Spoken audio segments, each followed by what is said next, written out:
intercepte. Là, c'est goal! Voilà votre but! L'atterrissage sur la glace. C'est l'atterrissage. C'est de là. Le lancer magnifique d'arrêt au lac. Oh, le but! Oh, oh, oh.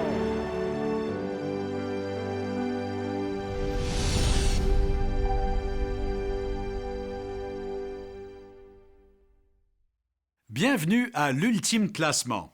Ici Pierre Houde. Les meilleurs parmi ceux qui patrouillent l'aile droite dans la Ligue nationale possèdent une vitesse exceptionnelle et un tir foudroyant. Les entraîneurs placent généralement leurs patineurs les plus accomplis du côté droit. Du moins, c'est là qu'ont été mutés les Gordie Howe, Michael Bossy et Brett Hull. Comme vous pourrez le constater au cours des 30 prochaines minutes, plusieurs des joueurs ayant évolué à droite pour le Canadien de Montréal se situent eux aussi parmi l'élite de tous les temps.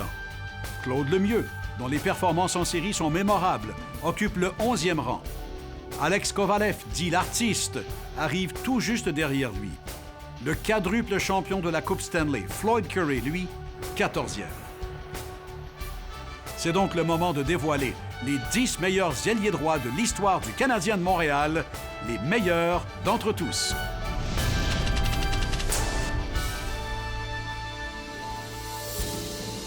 En 1995, le directeur général de l'époque, Serge Savard, a décidé que le Canadien avait besoin d'une étincelle parmi son groupe de joueurs d'avant. Il a alors cédé le défenseur Éric Desjardins, les ailiers John Leclerc et Gilbert Dionne à Philadelphie, en retour de Recchi. À chaque fois que tu te fais échanger, tu veux bien faire pour ton club. Ce que Mark a fait, malheureusement pour Mark, il y a eu 2 joueurs qui ont été échangés pour lui, qui ont eu des carrières extraordinaires à Philadelphie.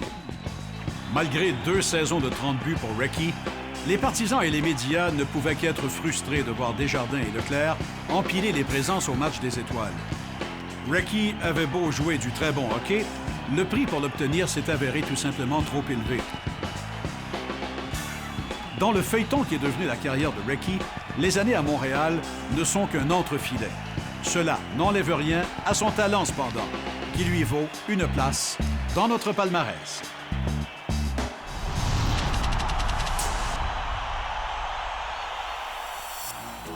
Dans les années 60, le fait d'être joueur vedette au sein des Canadiens juniors était une excellente carte de visite.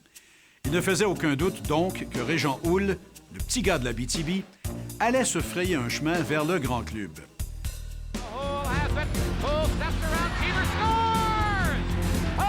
L'enthousiasme de Houle eut l'effet d'une bouffée d'air frais dans le vestiaire et d'entrée de jeu, il rêva de gagner la Coupe Stanley. À la fin mai 1971, le vœu du jeune Régent fut exaucé, le Canadien ayant défait Chicago pour mettre le grappin sur une 17e Coupe Stanley. Un bon ailier droit, pas une superstar, mais un gars qui est allé à Québec pour aller chercher un gros contrat pour revenir ensuite à Montréal pour gagner 5 Coupes Stanley. Une menace aux 2 bouts de la patinoire, on disait de Houle que son sang était de couleur bleu-blanc-rouge. Loyauté, talent, engouement contagieux, ce ne sont que quelques-unes des raisons qui expliquent la présence de Régent Houle dans notre palmarès.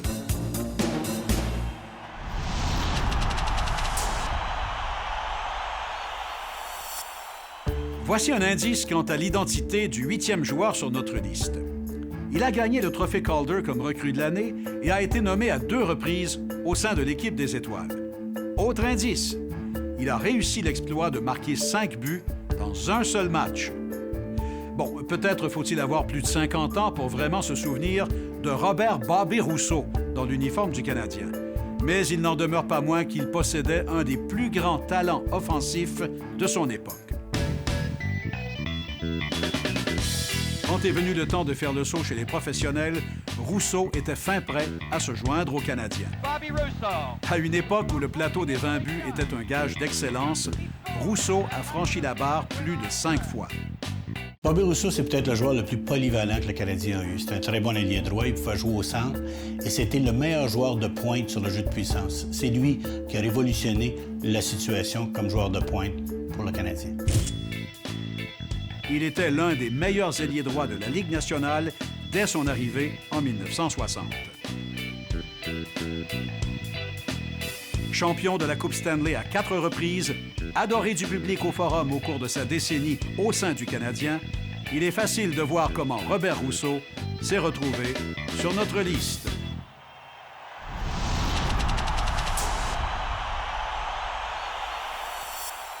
C'était le rêve de tout hockeyeur québécois au milieu des années 70.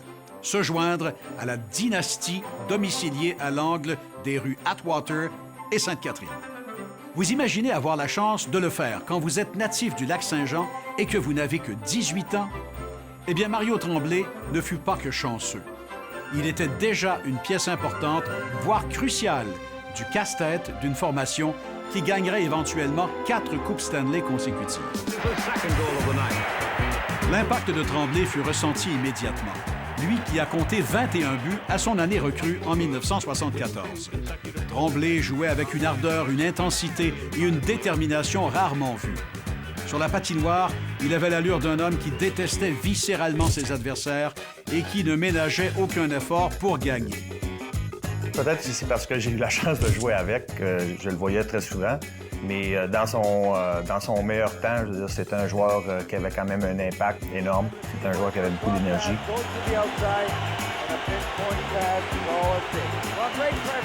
Tout le monde aime Mario.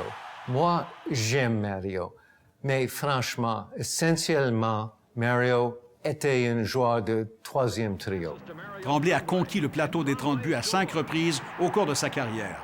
Mais c'est sa fougue, sa ténacité et l'engagement qu'il a démontré envers ses coéquipiers et les partisans qui ont fait de lui l'enfant chéri du Forum.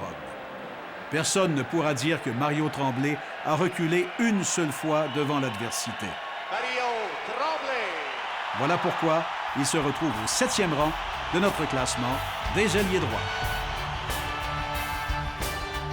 Nos experts vous ont proposé plusieurs noms intéressants jusqu'à maintenant. Nous verrons qui ils ont choisi au 6e, 5e et 4e rang de l'ultime classement des ailiers droits.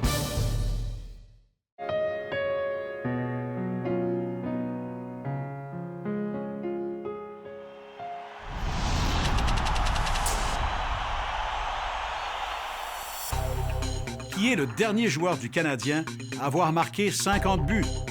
La réponse, Stéphane Richer. Richer est rapidement devenu une vedette à Montréal. Il avait le physique de l'emploi, un tir fulgurant, le visage et la carrure dignes de Hollywood. À sa première saison avec le Canadien, Richer a marqué 21 buts et fait partie d'une équipe qui allait remporter la 23e Coupe Stanley de l'histoire du club. Il est d'ailleurs le seul joueur du tricolore, outre Guy Lafleur, à avoir marqué 50 buts à plus d'une reprise. Stéphane Richer a connu 2 saisons de 50 buts. Mais j'ai toujours pensé que Stéphane, tout au long de sa carrière, a été mal utilisé. Il aurait pu être employé beaucoup plus à l'offensive dans chacune des équipes qui évoluaient.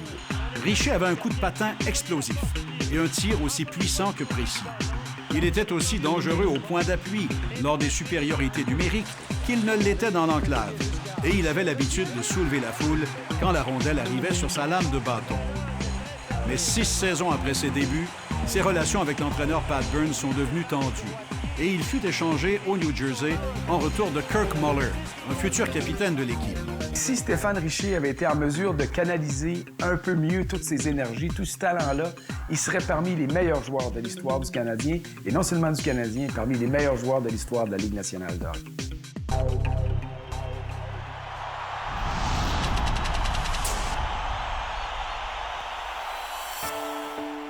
Une petite énigme amusante des années 1960. Qu'est-ce qui colle toujours au patin de Bob et Hull? La réponse, Claude Provost. Bon, ce n'était peut-être pas la blague du siècle, mais au moins cela avait le mérite d'être absolument vrai. Plusieurs d'entre vous ne reconnaîtront peut-être pas son nom, mais Provost a été nommé dans l'équipe des étoiles de la LNH et a été le premier à gagner le trophée Bill Masterton, en plus de remporter 9 fois la Coupe Stanley. Montréalais d'origine, Provost s'est joint aux Canadiens en 1955, juste comme l'équipe amorçait une série de conquêtes de 5 Coupes Stanley consécutives. Provost, voici Provost qui s'élance du côté de l'aile gauche. Il déjoue bien pilote et là s'avance. Il est devant, mais c'est pas... L'entraîneur Toe Blake appréciait le style énergique de Provost, et son jeu défensif impitoyable, qui créait nombre de revirements et de buts importants. Claude Provost, very selfless on a star-studded team, I think sacrificed a lot to do his job, and he did it very well. Le légendaire Bob Hall peste encore aujourd'hui contre Provost. Un grand hommage en soi. Hall a souvent dit que Provost était le joueur le plus encombrant et éreintant qu'il ait eu le malheur d'affronter. Il est parmi les ailiers droits défensifs les plus complets à avoir foulé une patinoire de la Ligue nationale. C'est pourquoi nos experts ont jugé que Claude Provost mérite une place parmi les 5 meilleurs ailiers droits.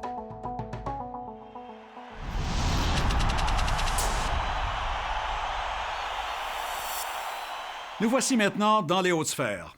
Les 4 premiers joueurs de notre classement sont tous membres du Temple de la Renommée. En fait, leurs chandails ont tous été retirés. Et le 4e sur notre liste aurait pu aisément être classé plus haut. En fait, il a fini à 2 points seulement de la 3e place sur les bulletins de vote de nos experts. Yvan Cournoyer était un des joueurs les plus populaires de l'histoire du Canadien. Des générations entières d'enfants ont grandi avec lui comme joueur préféré. Quand je pense à Yvan Cournoyer, je pense à mes souvenirs de jeunesse. Le temps que je regardais le hockey avec mon père, on passe de la télé en noir et blanc à la télé en couleur. Et Yvan Cournoyer, que ce soit en noir et blanc ou en couleur, était toujours le plus rapide sur la patinoire. Mon vote associé à Cournoyer était beaucoup relié aux souvenirs d'enfance et au plaisir de le voir jouer quand j'étais petit. C'est normal. Le jeune Cournoyer avait lui-même l'air d'un adolescent. Comme son idole Jean Béliveau, Cournoyer a mis l'eau à la bouche des partisans à ses premières présences dans l'uniforme du Canadien. Il a compté 4 buts en 5 matchs lors d'un rappel des Canadiens juniors à l'âge de 20 ans. En 1964, il est devenu membre en règle du tricolore, bien que l'entraîneur Tour Blake avait décidé d'en faire un spécialiste du surnombre à cause de ses lacunes défensives. 4 ans plus tard, il était devenu l'un des meilleurs ailiers droits à avoir chaussé les patins dans l'histoire du hockey professionnel. I just thought his name, the Roadrunner, was probably one of the most perfect nicknames in hockey history. There were estimates he could skate as much as 50 miles an hour. He claimed he never lost a race on skates. And he was a tremendous goal scorer. He could get by guys with his speed and finish with that tremendous shot of his. Il a terrifié quantité de défenseurs chevronnés avec sa vitesse et en a laissé plus d'un hors d'équilibre quand il passait comme un coup de vent. En 1972, il a été choisi pour porter les couleurs du Canada dans la série du siècle contre la Russie et fut l'un des meilleurs joueurs du pays. En raison de sa vitesse et en raison de son coup de patin foudroyant, il était un joueur très difficile à contenir. Un joueur qui était difficile pour les défenseurs adverses d'arrêter. Au début de sa carrière, les experts se demandaient s'il était tout simplement trop petit pour survivre dans la Ligue nationale de hockey. La réponse fut sans équivoque. 10 Coupes Stanley et 1 trophée Conn Smythe en témoignent avec éloquence. Un joueur d'impact pour le Canadien et pour le Canada. Cournoyer mérite assurément son 4e rang. Au retour, nous ferons le décompte des 3 premiers noms à l'ultime classement.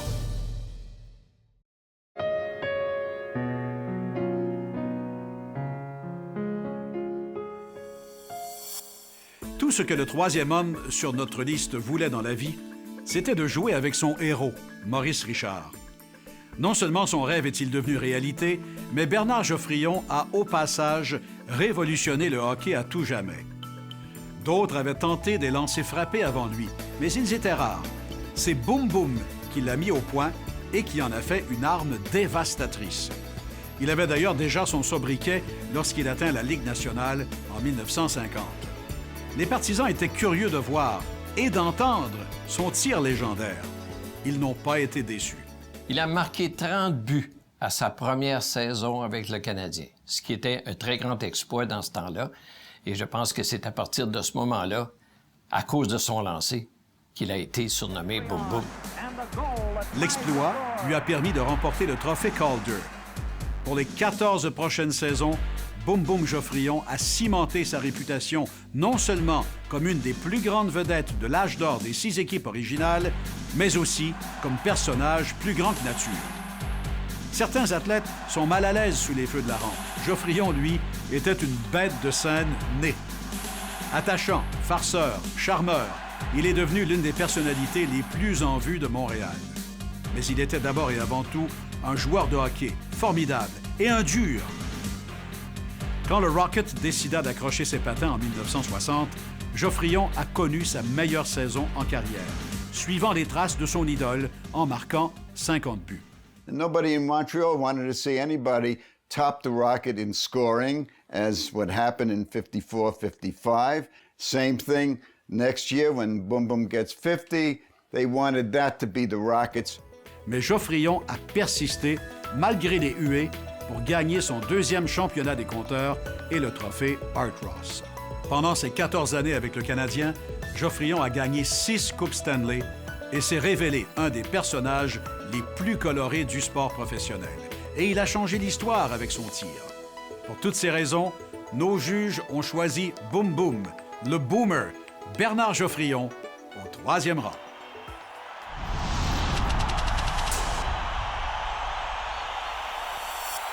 On peut résumer la carrière du deuxième athlète dans notre palmarès de façon très simple. Il fut le meilleur joueur de la meilleure équipe au monde.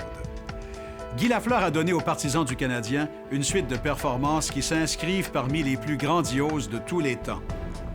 Quand le Canadien fit de Lafleur le tout premier choix du repêchage de 1971, une manœuvre d'ailleurs orchestrée longtemps d'avance par l'astucieux directeur général Sam Pollock, il avait déjà fracassé tous les records du hockey junior avec les Remparts de Québec. Les attentes étaient énormes. La pression sur le jeune homme originaire de Tursault l'était davantage. C'était le premier automne en 18 ans où Jean Béliveau ne faisait pas partie de la formation du Canadien. On le considérait, Guy, comme le successeur de Jean Béliveau. Tellement que les médias, dans ce temps-là, ont espéré que Guy Lafleur hérite de son numéro 4. Mais c'est Jean Béliveau qui lui a conseillé de se bâtir son propre numéro. Ça aurait été vraiment trop lourd à porter. À sa première saison, il a marqué 29 buts, une récolte éminemment respectable, mais les partisans s'attendaient à mieux.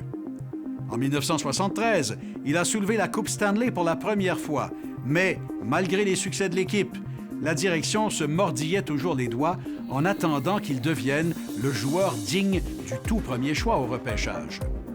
En 1975, alors qu'il fit, entre autres, le choix de ne plus porter le casque protecteur, il se déchaîna enfin avec 53 buts. Au cours des 5 saisons suivantes, il fut sur une lancée offensive sans précédent. Le démon blond avait découvert une confiance en lui qui lui permettait littéralement de tourmenter ses adversaires. Il n'y avait aucune façon de contrecarrer Lafleur, qui hypnotisait les défenseurs adverses avec ses talents d'improvisation. Personne ne savait ce que préparait Lafleur d'un moment à l'autre, incluant le principal intéressé lui-même. Chaque fois qu'il sautait sur la patinoire, le forum entier se mettait à murmurer, prêt à exploser suite à la prochaine prouesse du numéro 10. Ils ont rarement été déçus. Le tout Montréal vibrait en 1976, l'année olympique, et celle de la première d'une série de 4 Coupes Stanley. Dès l'automne suivant, Lafleur et ses coéquipiers ont conjugué leurs efforts pour devenir ce que bon nombre d'experts considèrent encore aujourd'hui comme la meilleure équipe dans l'histoire de la Ligue nationale. Cette saison-là, le Canadien n'a encaissé que 8 défaites en saison régulière, couronnant le tout d'une deuxième Coupe Stanley. C'est Guy Lafleur qui fut le catalyseur de cette grande équipe. En tout, il a gagné le championnat des marqueurs à 3 reprises. Il a remporté 5 Coupes Stanley et a été jugé le joueur le plus utile du circuit 2 fois. C'est sans surprise qu'il a été choisi 2e sur notre liste. Restez avec nous. Dans quelques instants, le plus grand ailier droit dans l'histoire des Canadiens de Montréal.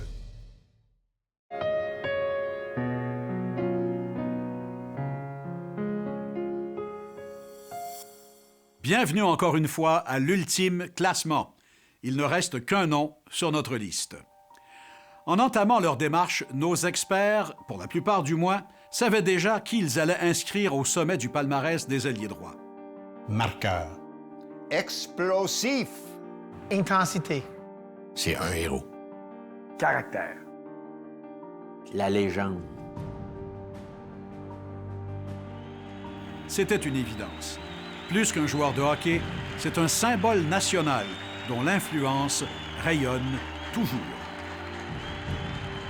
S'il était encore possible de parler au légendaire numéro 9 de l'influence qu'il a eue sur l'histoire du Québec, Maurice Richard serait sûrement encore contrarié par la question. De son vivant, il avait l'habitude de répondre d'un ton sec. « Je ne suis qu'un joueur de hockey ». Ce qui était vrai, mais il était aussi tellement plus. Pour moi, les années 60, les années 50, c'est Maurice Richard. Sur la glace, à l'extérieur de la patinoire, l'essor du Québécois, du Canadien français qui prend sa place dans la société et qui est fier d'obtenir cette place-là. Natif de Montréal, Richard a joué 18 saisons avec le Canadien. Et au moment de sa retraite, il quittait la Ligue nationale avec plus de buts et de Coupes Stanley à son actif que quiconque. Plus encore, bien au-delà du hockey, il a écrit à lui seul tout un chapitre dans le grand livre d'histoire du Québec. Richard s'est joint à Elmer Lack et Toe Blake pour former la désormais célèbre Punchline. Et Maurice est ainsi devenu le Rocket. La barre de 50 buts demeure mythique. En 1944, alors que la saison était de 50 matchs, c'était carrément inconcevable de l'atteindre. Mais peu de choses étaient à l'épreuve du Rocket et il franchit le sommet historique à son dernier match de la saison 1944-45. Richard était devenu le joueur le plus dominant du hockey professionnel. Nos félicitations. Un capitaine content. Est-ce que ça s'améliore d'année en année au point de vue satisfaction, joie? Pour être satisfait et avoir de la joie l'année, franchement, c'était un réel succès ce soir. Je ne pensais jamais que le club était pour jouer assez bien pour gagner 4 petites suites. Well, the Rocket to a New Yorker can be summed up when he did a book signing here at Madison Square Garden. The line went all around the block. That would never happen for another hockey player. Les Québécois voyaient Richard comme un homme fort, juste et droit. Un simple hockeyeur, d'accord, mais devenu au fil des ans, rien de moins que l'âme d'un peuple. Maurice Richard représentait les Québécois. Ça a été mon idole de tous les temps. Le Rocket demeurera dans mon esprit le plus grand joueur de l'histoire du Canadien.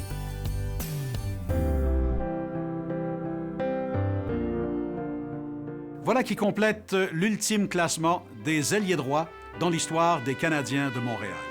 Ici Pierre Houde, merci et à la prochaine.